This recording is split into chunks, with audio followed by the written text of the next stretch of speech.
এই দেখুন বন্ধুরা, কত বড় বড় করলা দেখেছেন, এক একটা গদা সাইজ। এই যে কত বড় বড়। আর এই করলাগুলো দেখলেই না আমার খুব ওই করলার কি বলে, করলানি খেতে ইচ্ছা করে। মানে জানেন তো করলানি মানে ওই বেগুনি খায়, সেই রকম করলানি। তো কি করব এখনো বুঝতে পারছি না, এতগুলো করলা রয়েছে। তো দেখা যাক কি করব। তো প্রথমে আমি করলাগুলো এরকম করে কেটে নিলাম। আর সব করলা কিন্তু আমি নেব না, দুটো কিংবা তিনটে নেব। তো এই এই যে এই আগাটা আর পেছনটা কেটে নিলাম। দেখুন এই দুটো আগে করে নিই। এই যে বন্ধুরা, এই যে বড় ফুটোটা আছে, এই ফুটো দিয়ে এই করলাটা আমি এরকম করে গ্রেট করে নেব। হ্যাঁ, আগে একটা করলাকে দুটো করে নিই, দুটো দেখালাম আপনাদেরকে, এই দুটো আগে করে নিই। তারপরে যদি মনে হয় যে না একটু লাগবে, তখন আমি বাকিটা করব, আরও একটা দুটো করে নেব। এরকম করে একটু গ্রেট করে নিই ভালো করে। তো আমি সুমনা চলে এসেছি আমার রেসিপি ঝুলি থেকে একটা রেসিপি নিয়ে। আশা করি আপনারা সকলে ভালো আছেন, সুস্থ আছেন। প্রচণ্ড গরম পড়েছে, সবাই একটু সাবধানে থাকবেন, ভালো থাকবেন। আমার পরিবারে আমার সকল বন্ধুদেরকে স্বাগত জানিয়ে আমি আজকের রেসিপি শুরু করছি। তো দেখুন, এই দেখুন করলাগুলো কেমন গ্রেট করা হচ্ছে, মানে কুড়ে নেব একটু ভালো করে। এই দেখুন বন্ধুরা, দুটো করলা আমি কিন্তু কুড়ে নিয়েছি। দেখুন এইটা এরকম হয়েছে। আর এইটা দেখুন, এই যে করলার ভেতরে দেখবেন একটা সাদা মতন অংশ থাকে না ভেতরটা, মানে এটা সবুজ অংশটা কোড়া হয়ে গেছে। কিন্তু এইটা কিন্তু কোড়া যাবে না, এটা কিন্তু একদমই কোড়া যাচ্ছে না। এটা দেখুন একটা থেকে আমি এরকম ছোট ছোট করে কেটে নিয়েছি বটিতে। আর এটা আপনাদেরকে দেখাবো বলে রেখে দিয়েছি। এটাও কিন্তু বটিতে ছোট ছোট করে কেটে নিতে হবে। এটা কিন্তু ফেলে দিলে চলবে না, ফেলে দেবেন না, কারণ আমরা যখন করলার এমনি খাই তখন কিন্তু আমরা এগুলো খাই, সেজন্য এটা কিন্তু ফেলে দেবেন না। আর এই যে আমি দেখাচ্ছি আপনাদেরকে আবার এখানটাতে একটু দেখিয়ে দিচ্ছি। এটা আমি কুড়ে নিলাম বন্ধুরা, খানিকটা সামনের অংশটা একটু এই দেখুন, আপনাদেরকে ভালো করে এটা বোঝাবার জন্য আমি এটা কুড়ে দেখিয়ে দিচ্ছি। এই দেখুন, এটা আমি যতই কুড়ছি এটা কিন্তু এখানে কোড়ানো যাবে না, এখানে কিন্তু এটা হচ্ছে না, কাজেই এটা কিন্তু ফেলবেন না। এবার দেখুন এই যে অংশটা, এইটাই হচ্ছে এই ভেতরের অংশটা, এটা এই ওপরের ইয়েটা কিন্তু বেরিয়ে আসছে। তো এইবার ভেতরে কিন্তু বীজগুলো নেওয়া যাবে না, জানেন তো। এই বীজগুলো কিন্তু এইভাবে বার করে দিতে হবে, একটা ছুরির সাহায্যে বা চামচের সাহায্যে বীজগুলোকে একদম বার করে দিতে হবে। এই যে বীজগুলো এইভাবে বার করে দিতে হবে। এই দেখুন বীজগুলো আমি কিন্তু সব বার করে দিচ্ছি।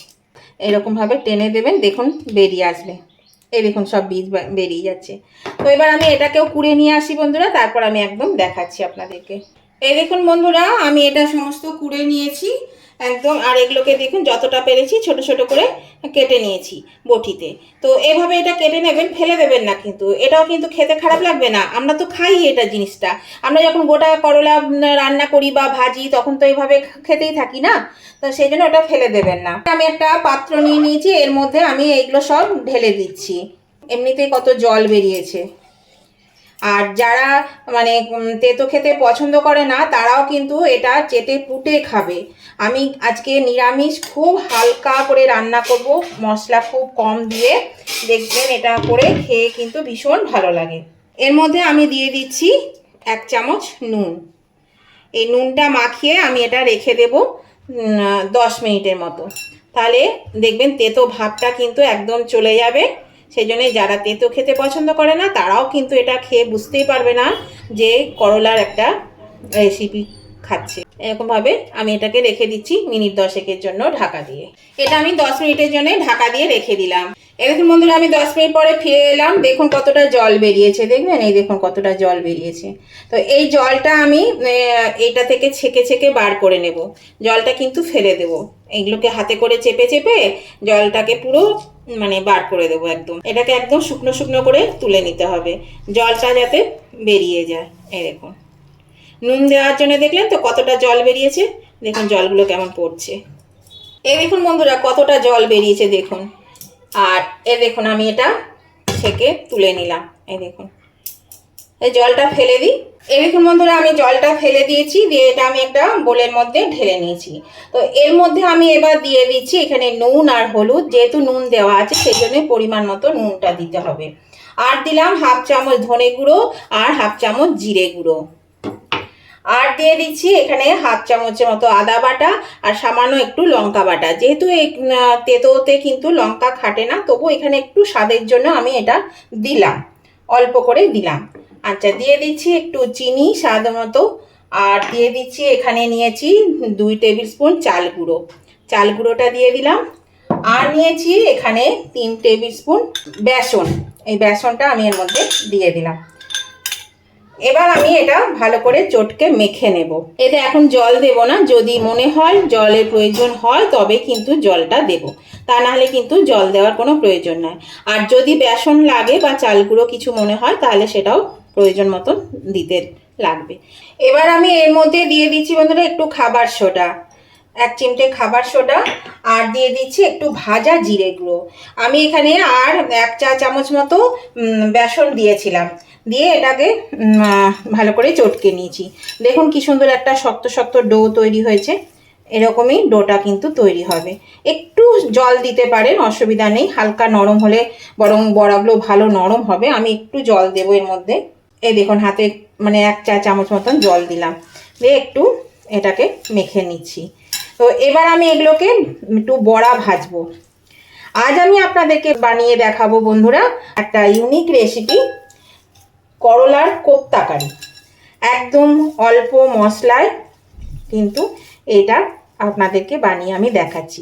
আমি জানি না আপনারা কোনোদিন খেয়েছেন কিনা বা কোথাও দেখেছেন কিনা। তো আমি কিন্তু মানে এটা কি করব ভাবতে ভাবতে নিজের মন থেকেই মানে এটা বানালাম। আমি কিন্তু কোথাও দেখিও নি বা খাইও নি, তো সেই জন্যে আমি আপনাদেরকে দেখাচ্ছি। এটা কিন্তু খেতে বেশ মনে হচ্ছে ভালোই লাগবে, কারণ কোপ্তা তো ভালোই লাগে খেতে, সেই জন্য এটাও কিন্তু বেশ ভালো লাগবে। দেখুন এটা কিন্তু খুব ভালো করে মাখিয়ে নিয়েছি। তাহলে চলুন এবার আমি এগুলো ভেজে নেব। এই দেখুন বন্ধুরা, আমি একটা প্যানের মধ্যে তেল দিয়ে দিয়েছি, তেলটা কিন্তু বেশ গরম হয়ে গেছে।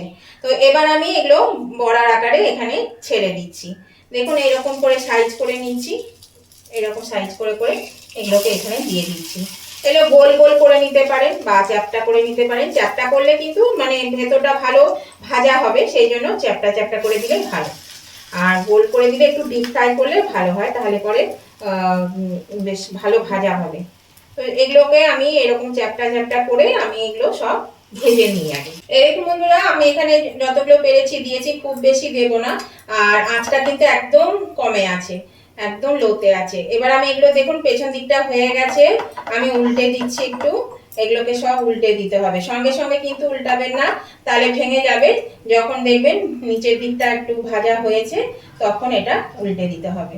তো এইভাবে কিন্তু আমি উল্টে দিচ্ছি বন্ধুরা।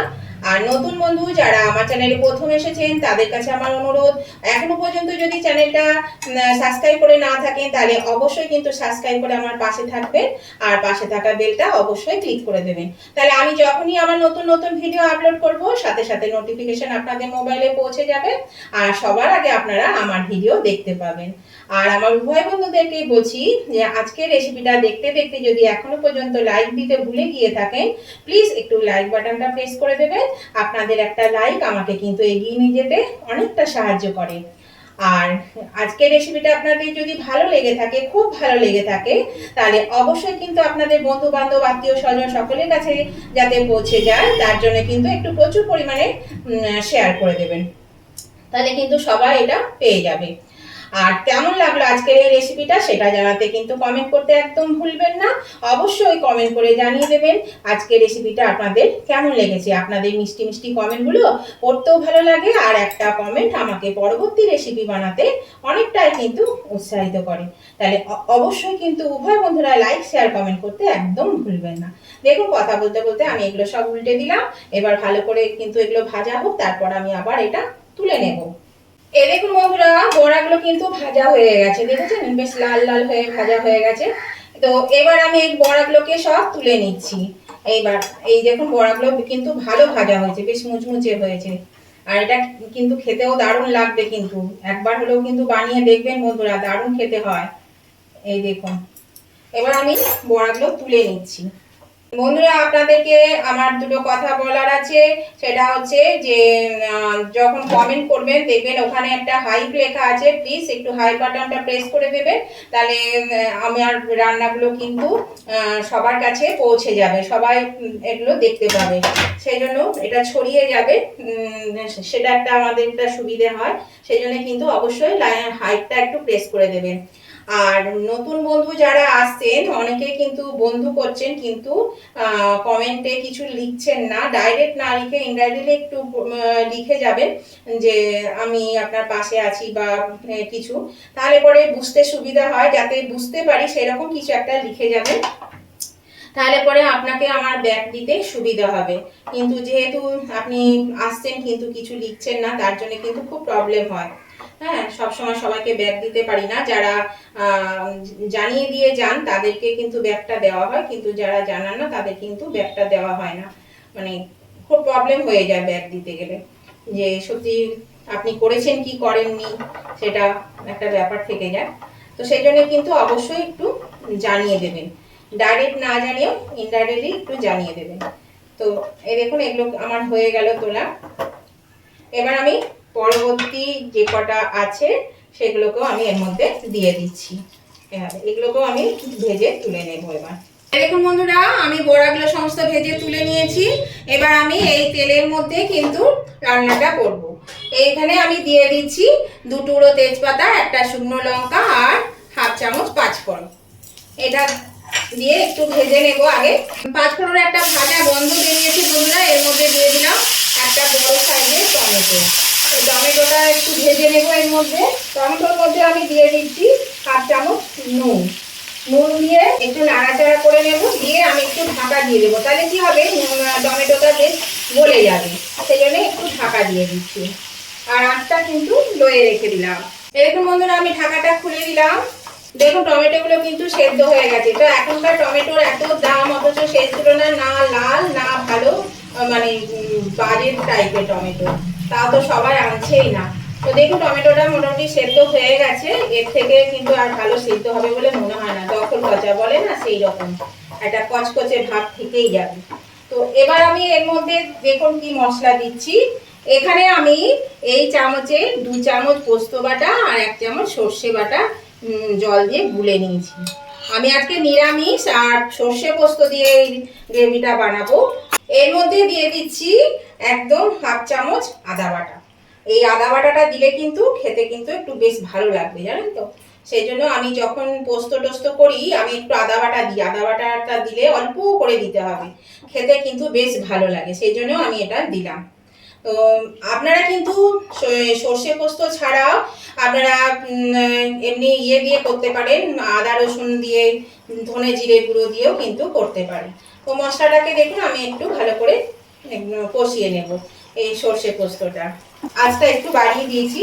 এর মধ্যে একটু কালারের জন্য দিয়ে দিলাম কাশ্মীরি লঙ্কা গুঁড়ো, দিয়ে দিচ্ছি একটু হলুদ গুঁড়ো সামান্য, আর দিয়ে দেব পরিমাণ মতো নুন। 1 চামচ দেওয়া আছে, আর একটু নুন দিয়ে দিলাম। মশলাটা হালকা একটু কষিয়ে নেব। যেহেতু সর্ষে আছে সেজন্য খুব বেশি কিন্তু কষানো যাবে না, সেই বুঝে কিন্তু একটু কষাতে হবে। এই বন্ধুরা, এটা কিন্তু কষানো হয়ে গেছে। জাস্ট এই সর্ষে পোস্তর যে কাঁচা গন্ধটা সেটা যাওয়া অবধি কষিয়ে নিতে হবে। এটা তেল ছাড়া অবধি অপেক্ষা করলে হবে না। আপনারা সকলেই জানেন যে সর্ষে বেশি কষানো যায় না, তাহলে কিন্তু তেতো হয়ে যায়। তো এর মধ্যে আমি এই যে পোস্তর বাটিটা ধুয়ে জলটা আমি দিয়ে দিলাম। এর মধ্যে আরও একটু জল দেব, একটু গ্রেভিটা লাগবে। আপনারা যেমন করবেন সেই বুঝে কিন্তু জল দেবেন। দেখুন বন্ধুরা, আমি পরিমাণ মতন আমার জল দিয়ে দিয়েছি, আর গ্রেভিটা ফুটতে শুরু করেছে। এখানে দিয়ে দিলাম দেখুন হাফ চামচেরও কম একটু লঙ্কা বাটা, খুব সামান্য।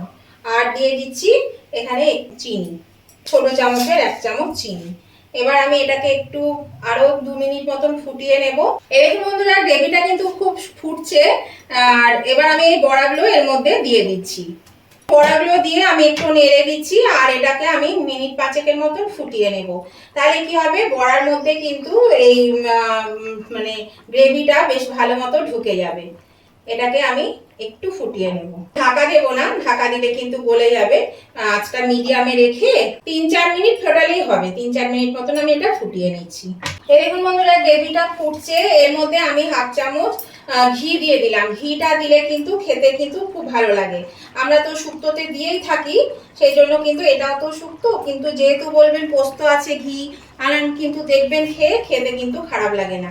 নেড়ে দিচ্ছি, তাহলে ঘিটা গলে যাবে আর পুরো মিশে যাবে, তরকারিটার সঙ্গে পুরোটা মিশে যাবে। তো দেখুন এটা কত সুন্দর হয়েছে দেখতে, আর খেতেও কিন্তু দারুণ হয়, দারুণ লোভনীয় এটা একটা। কিন্তু যারা তেতো খেতে পছন্দ করেন না তারা কিন্তু এটা খেয়ে দেখবেন। আমি একটা বড়া খেয়েছি বন্ধুরা, একদম তিতো নেই, মানে হালকা একটা তিতো ভাব রয়েছে, তাছাড়া কিন্তু একদমই তিতো লাগবে না, আর খেতে কিন্তু দুর্দান্ত হয়েছে। মানে এটা কি বলবো, এটা দিয়ে ভাত খাওয়া হয়ে যাবে। আর আমাদের তো 12 মাস প্রথম পাতে একটা তেতো লাগেই, সেই জন্য কিন্তু নানানভাবে আমাকে করতে হয়, একই জিনিস তো ভালো লাগে না, সেই জন্য এইভাবেও করে খাবেন, দেখবেন কিন্তু দারুণ লাগছে খেতে। তো দেখুন এটা হয়ে গেছে, এবার আমি কিন্তু গ্যাসটা অফ করে দেব, দিয়ে নামিয়ে দেব। আর গ্রেভিটা কিন্তু এইরকমই রাখবো, এটা কিন্তু আরেকটু টেনে নেবে, তখন আরো ঘন হয়ে যাবে। এটা ঘনই খেতে ভালো লাগবে। গ্যাসটা অফ করে দিলাম বন্ধুরা, এবার আমি এটা নামিয়ে নিচ্ছি একটা পাত্রের মধ্যে। দেখুন বড়াগুলো কিন্তু একটাও ভাঙেনি, দেখেছেন? তাহলে বন্ধুরা, আজকের এই রেসিপিটা ভালো লেগে থাকলে উভয় বন্ধুরা কিন্তু লাইক শেয়ার কমেন্ট করতে ভুলবেন না। আর অবশ্যই কমেন্ট করবেন, একদম ইউনিক টাইপের একটা রেসিপি আজকে আমি আপনাদের সঙ্গে শেয়ার করলাম। যদি আপনারা কখনো করে খেয়ে থাকেন তাহলে অবশ্যই কিন্তু কমেন্ট করে জানাবেন কেমন করে করেন আপনারা, আর আমারটা কেমন লাগলো। এরকম বন্ধুরা, করলার কোপ্তা কারি আমার নামানো হয়ে গেছে, আর দেখতে কতটা সুন্দর হয়েছে, খেতেও কিন্তু খুব সুন্দর হয়। অবশ্যই আপনারা করবেন, আর অবশ্যই করলার কোপ্তা কারি কেমন হয়েছে কমেন্ট করে জানাবেন। তো আজকের মতন ভিডিওটা আমি এখানে শেষ করছি। আবার আমি নতুন ধরনের নতুন কোনো ভিডিও নিয়ে চলে আসবো। ততদিন আপনারা ভালো থাকবেন, সুস্থ থাকবেন। Tata, bye bye.